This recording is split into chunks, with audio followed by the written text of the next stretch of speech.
Assalamualaikum warahmatullahi wabarakatuh. Halo semuanya, kembali lagi dengan saya Priyandini, kelas 4 dari STN Ciberem, Kecamatan Pangalengan, dalam rangka mengikuti tantangan literasi Leksamedas Kabupaten Bandung tahun 2024. Di bulan yang keempat ini, saya akan mereview buku yang berjudul Aku Berbeda, karangan Dini Vimaudari.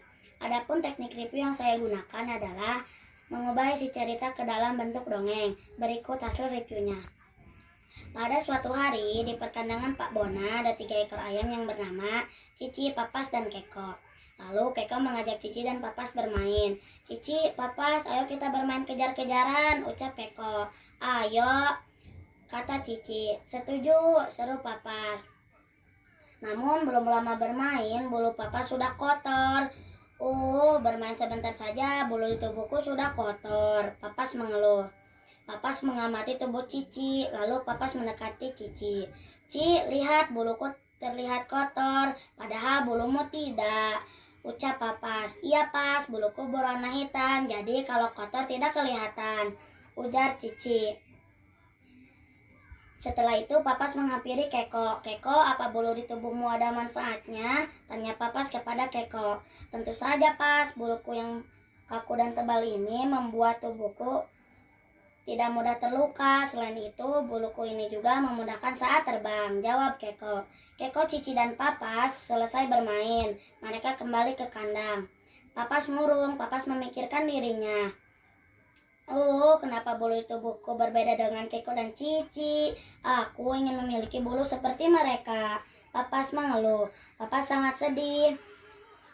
Papas tidak nafsu makan, tubuh Papas menjadi kurus dan bulu di tubuhnya banyak yang rontok. Lalu Keko dan Cici mendekati Papas. "Mengapa kamu terlihat sedih, Pas? Banyak bulu di tubuhmu yang rontok. Apa kamu sakit?" tanya Keko. Kamu juga tidak mau makan," ucap Cici. "Aku tidak sakit, biar saja bulu-buluku rontok. Aku tidak suka dengan bulu-bulu ini," Papas mengeluh. "Kamu tidak boleh sedih, Pas. Justru aku kagum dengan bulu-bulumu yang putih, berbeda dengan buluku yang hitam." Papas mengungkapkan keinginannya. "Aku ingin memiliki bulu seperti kalian. Kalian kelihatannya gagah dan kuat. Bulu kalian juga ada manfaatnya, tidak seperti bulu di tubuhku. Bulu putih, bersih, dan lembut seperti ini membuatku tampak lemah," ucap Papas. "Pas, Tuhan menciptakan kita berbeda-beda, pasti ada maksudnya. Percayalah, suatu saat nanti kamu akan mengetahui kegunaannya," nasihat Cici. Lalu mereka pun bermain bersama kembali. Hikmah dari buku ini, kita harus selalu bersyukur apa yang telah diberikan oleh Tuhan. Sekian hasil review dari saya. Mohon maaf apabila ada kesalahan dan terima kasih atas perhatiannya. Salam literasi. Wassalamualaikum warahmatullahi wabarakatuh.